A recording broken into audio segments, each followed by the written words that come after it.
Son, hindi ko rin kilala.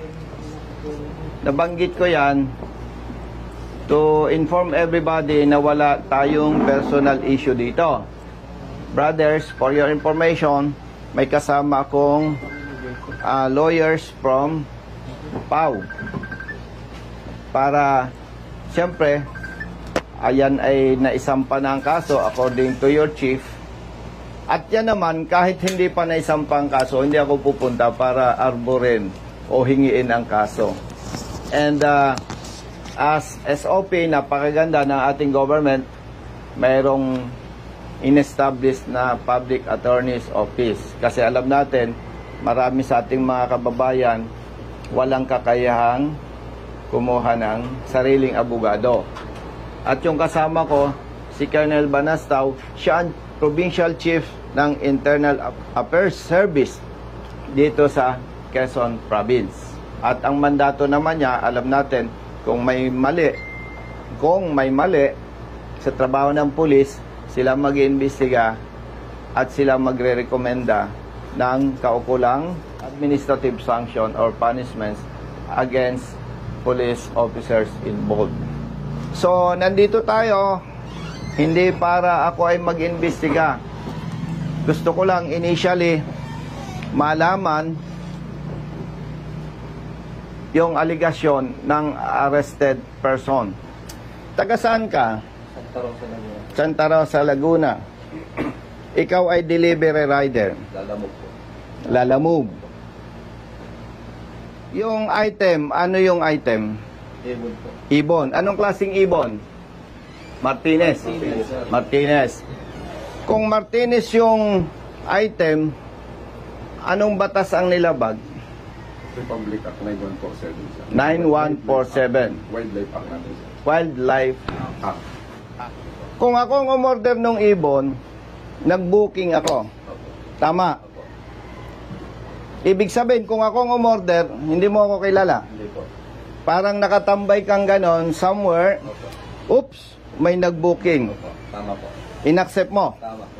Pinuntahan mo yung item. Opo. Pinick up mo. Opo. Saan mo pinick up? Silang Cavite po. Silang Cavite. Yung pinick upan mo, tindahan or pribadong individual? Bahay po. Bahay. Pagdating mo doon, ang nakausap mo, lalaki, babae. Lalaki po. Anong sabi sa'yo? Yun daw pong, ito na daw po ang pick upin ko na order no nag-book. Okay. Siyempre, in good faith ka, hindi mo naman kilala ang umorder, in-accept mo. Opo. Kinuha mong item. Opo. Tapos, base doon sa booking, saan mo i-deliver? Lucena City po. Nasa Lucena City tayo, attorney, ano? Okay. Nandito tayo sa police station ng Maritime. Nung mag-deliver ka, malayo dito, malapit. Malayo po. Saan lugar? Paglabas po dito sa kanto, yung pong parang diversion road. Yung meron pong building doon na parang lechon ng ICAS lechon. Doon po mismo sa ICAS lechon sa labas po. Dahil ikaw ay rider, nakakaintindi ka, humigit kumulang ilang kilometer? 500 meters po. Okay. 500 meters. No? Parang kalahating kilometro. Okay. Pagdating mo, sino ang nakaharap mo? Yung pong umorder, yung pong bayad, yung pong bumili. Sino? Si Sir Igiya po. Nung kaharap mo na siya, anong naging pag-uusap ninyo? Bali, tumawag po sa akin yung inorderan niya. Kaya wala daw pong Gcash si Sir. Baka pwede daw po ako na lang ang mag-Gcash. Sige po, pwede naman po ako mag-Gcash. Pero sabihin niyo po sa kanya, tawagan niyo po siya para maibigay po sa akin. Ngayon po, nung nagkausap kaming ganon, binaba ko na po yung telepono, yung cellphone ko po. Naantay ko po na tawagan siya. Pagdating doon sa destination, automatically, siya ang nakaharap mo. Opo. Brother, paano mo nalaman na may deliver siyang ibon? Sige. Sir, ang kakontak ko nun, sir, yung kontak ko na nagangalang Boss LJ. Siya bali, sir, yung nagbibigay sa akin ng info kung nasaan na, sir, yung item, sir. Oh. In other words, alpha mo yon. No, sir. Hindi ko... Yun, sir, ay... May communication ka sa kanya. Meron, Siyempre, sir. Yes, sir. kung ako nagbibigay sa'yo ng info, Yes, sir. may communication na. Pinagdala namin, sir. Opa. So, ibig sabihin, may umorder ng item, nag-booking, sa salitang Tagalog, ang malas niya, attorney, siya ang nakatanggap ng booking. Okay? Tapos, nung i-deliver niya yung item, ikaw na ang sumalubong. Tama? O, si attorney? Tapos, ang nagsampa ng kaso, sino? Ikaw na rin. Anong participation mo, kapatid? Arresting officer, sir. Ikaw ang arresting officer. So, ikaw ang umaresto. Oh, very clear. Attorney, ikinulong nyo. Siyempre, kinulong nyo. Hindi nyo pinalaya eh. Technically, kinulong nyo na rin yan. Sinampahan nyo ng kaso na dapat naman tinanong ninyo, ikaw ba ay may kukuning abogado? Wala po. O sige, proceed tayo sa PAW. Ma'am, arestado itong tao na to. Kailangan po niya ng abogado. Mag-provide kayo. Dapat ganun ang ginawa. Tama po ba? Dapat ganun ang ginawa nyo. Hindi ko kayo hinahamak, mga kapatid na pulis. Pero nakikita ko, hindi kayo galing sa mayamang pamilya. Ibig sabihin, dalawa ang maaring dahilan bakit kayo nagpulis. Pangarap mong maging pulis para maging public servants. Ikalawa, para may maayos ka nga na buhay. Pambira naman. Maawa naman kayo sa katulad ng mga ito. Oh. Kaya ng konsensya ninyo? Ha? Chief, tinanong mo ba sila kung anong nangyari? Yes, sir. O anong kwento sa'yo? Yun nga, sir, nagkaroon ng transaction. Ito yung dumating. Oh, Ang depensa nga. o sige, diretsohan tayo dahil official ka naman. Yes, sir. Do you think hindi siya biktima? Parang ako lang eh, may sige, baka hindi mo naintindihan ang sistema ng Lalamove. Nakatambay ako dito, may nag-book. Uy, layo naman. Pero okay na rin. Kikita ako eh. Actually po, Click. booking ko tatlo. Isang San Juan, Batangas, isang Lucena, tapos kung papunta na po ako dito, ang daan ko po kasi is Patagaytay, pumasok po yung booking na Silang to Lucena. So, ikukunin na natin to, total pa Lucena tayo. Tama. Di, para hindi ako saya, kinuha ko po yung Silang to Lucena.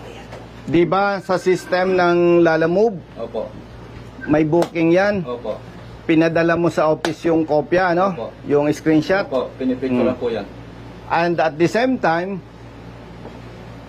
Lalamove can provide official document Opo. or certification. Oh. Chief, may responsibility ka. Yes, sir. Kailangan alagaan mo ang tao mo. Yes. Sir, bali, kaya nga, sir, in-request namin yung kaso para ma-investigan kung may sir. Kasi Ay, nako. ang depensa niya, nasa Lalamove. Yan, oh. Na-ebidensya siya. Ibig sabihin, kung naglalala mo, brother, yung kapatid mo, baka yung pang nadyamban eh. 7 lang po. Kaya ko lang po siya kinuha ng 1 kasi naging triple booking po ako. Ang San Juan ko po is 327. Tapos ang isang Lucena ko po is 500 plus. Ginawa na ni customer na 600. Di, may 900 plus na po ako. Ngayon, pag papunta po ako dito, pumasok po yung booking na Silang to Lucena. Sabi ko, kunin na natin to. Kasi para pambawi ng gasolina pa. Alam mo, Tony, malas lang nito eh. Siya ang naka-receive ng booking. Ganon kasimple yun. Imagine, ang galing mo, eksakto. Kung ako yung pulis, may asset ako, order ka, pa-deliver mo dito. O, huli ka. Huli ka dito, labag sa batas yan. Sasampahan ka namin ng kaso. Imagine, Ha? Kaya ng dibdib nyo? Pambihira. Grabe kayo. Kaya ng dibdib nyo yan? Pamilyadong tao. Hindi ako judgmental, pero very clear. Set up yan. Pambihira.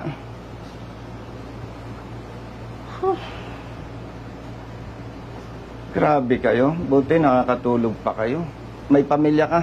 Meron, sir. Ilang anak mo? Isa, sir. Ikaw? Di may accomplishment kayo? Oh. May accomplishment kayo? May re-report kayo? May arrested person kayo? Wow! Ang galing! Tapos nito, imagine, 6 ang anak. Kaya ng dibdib nyo. Alam nyo, yung mahihirap na tao, isang araw lang walang hanap buhay, gutom ang buong pamilya. Imagine, ang bigat, ang grabe ang dibdib nyo Alam nyo, brothers, yung masamang gawa sa kapwa, may balik yan. Maniwala kayo sa akin. Ako, dati akong pulis Hindi ako kaaway ng pulis. Kaaway ako ng tiwaling pulis na hindi tama ang ginagawa. Imagine. Ano sabi sa inyo sa prosecutor's office? Napipili po ako. Ang una po is, kung lalaban daw po ako is, mga 1 week, 1 month daw po o mahigit pa ang magiging proseso, pero ililipat daw po ako sa kulungan. Ngayon, yung pangalawa daw pong option is, aminin ko na lang para 1 week po ma-process na, dito na lang daw po ako mag-i-stay sa kanila. So, inamin mo? Inamin ko para po mapabilis talaga ang proseso. See? May maliit akong bata na 5 years old. See? Bali sir, wala pa po tayong kopya ng inquest resolution. Nasaan yung inquest resolution? Napadalhan na po kayo. Kasi nagtanong kami Thursday daw po. Tapos na. Last week. Wala pa sir, kasi ang sabi sir, hinihingan siya ng indigency para magawa niyang resolution para mapababa po yung pensa.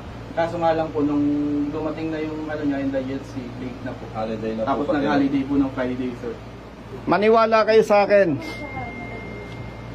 Maniwala kayo sa akin. Hindi po pwede yan kay General Torre. Maniwala kayo sa akin. Ang gusto niyan trabaho, yung tunay na trabaho, hindi ganyan. Kapareho din yan sa drugs Yung ginagawa ng iba Iba lang ang item. Sa ngalan ng public service, hindi natin ito pwedeng patagalin. Sa katulad nila na walang pinag-aralan, mahirap lamang na tao, isang kahig, isang tuka, stressful masyado yan. Dahil wala kayong may pakitang resolution, hepe, with your personnel and arrested person and his family, punta tayo sa prosecutor's office. Walang violation doon. Tama ba, Atty.? Okay, let's go. Alay kayo. Floor, sir. Anong floor? Fourth floor. Fourth floor? Sige, fourth floor. Okay, sir. Aspak. 1, 2, 3. Okay po. Salamat po. Yes, Lena. Una na po kayo sa elevator. Salamat po sir. Alright, thank you.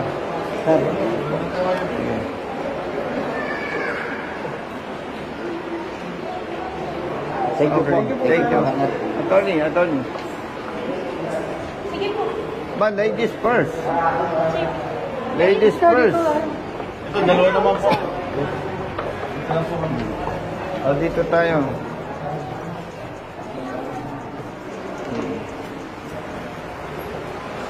Saan yun? Dito po sa nakay.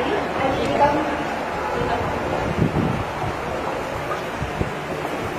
Si Chief Joel Piligo po. Boss, City Prosecutor. good morning. May kasama ako By the way, Chief, public service Wala namang usapang personal Yes, no. po. As usual, naka-video tayo. Yes, no problem po. Kasama ko yung mga kaibigan natin, Pau Lawyers. Yes, sige, sige. Mm. Kasama ko yung IAS, Police. Oo. Kasi, Chief, tumawag sa akin yung pamilya nitong rider. More than ilang days na? 1 week na po. 1 week na. Kami na attorney ng Pau Lawyers galing sa station. So far, wala silang maipresent na resolution. Nandun lang sila sa police station. That's why, nandito kami to check anong status nung sinasabing isinampang kaso. Sino ang piskal mo? Hindi ko po kilala kung sino. Kapatid, mawalang galang sa'yo, Tiger. Yes, Tiger. Di ba ang SOP, tatanungin ko may abogado siya o wala? Yes po, tinanong ko po siya. Ito po kasi Tiger, unang-una, pag mag-i-inquest kami, tinitingnan namin ang kaso kung meron kaming 3 kategorya. Unang-una, ito ba ay summary investigation, ito ba ay expedited preliminary investigation, o ito ba ay regular na preliminary investigation. No? So meron tayong 3 categories. Itong sa kanya po, ay pumapatak ito ng summary investigation. Nung tinignan ko ang kanyang kaso, violation ng Section 27 ng RA 9147, ang parusa sa kanya dito ay pagkakakulong ng 10 araw hanggang 1 buwan. So mabilisan ito. Hindi ito yung ano na talagang tatagal ng gusto. Chief, dahil yan ay nandyan na, naisampa na ang kaso. Naisampa na itong kaso noong June 5. Ngayon kung may resolution na, ito yung na-file, pwede na po kayong magpiyansa. Sinabi ko po sa kanya yan, Sir, meron po ba kayong Certificate of Indigency para mapababa yung piyansa? Kasi kapag may Certificate of Indigency, pinaliwanag ko po sa inyo yan. Opo. Natatandaan ko po yan. Ang magiging pensa yung pinakamalaki ay 10,000. Opo. Or kung mas maliit doon, halimbawa kung ang nakalagay na pensa, katulad dito ay 12,000, Opo. at magsasubmit ka ng Certificate of Indigency, magiging 6,000 na lang po ito. Opo. Pinaliwanag ko sa kanya, Sir, nasabi mo sa akin na kayo ay delivery rider lang. Kung ito ay may file na sa korte, gagawin niyo na po itong depensa. Di ba nasabi ko Opo, tama sa po. korte? Opo, tama po. Ngayon po, kung wala kayong abogado, may libre po tayong abogado sa PAW. Siya po ang magiging abogado nyo. Ito, may binubuhay kasi na 6 na bata, 6 na anak. Kaya ang concern ko, yung legal na pinakamabilis. Simula nung June 5 pa lang, pwede na po kayong magpiyansa kasi nandun na iyon. Attorney, ako may lakad pa sa Kongreso. Bibigyan ko ng pampiyansa. Sinong pwedeng mag-assist? Okay, kasi may nahabol akong oras. Alam ko, hindi kayo pwedeng tumanggap ng pera. Magbibigay ako ng cash, aalalayan nyo na lang. Wala naman labag sa batas doon, no? Kasi gusto kong linawin sa inyo kung bakit nire-request ko sa katulad nilang hindi nakapag-aral, yung pinag-uusapan natin, hindi nila maintindihan. Kasama po namin nandito lang po sa Oo, ganun na lang. I-assume natin na ma-approve yung reduction ng bail. So, 6,000. Ilang araw ka nang wala nga na buhay? 6 days po ngayon. Bibigyan na lang kita ng 6,000 plus 6,000 pampiyansa.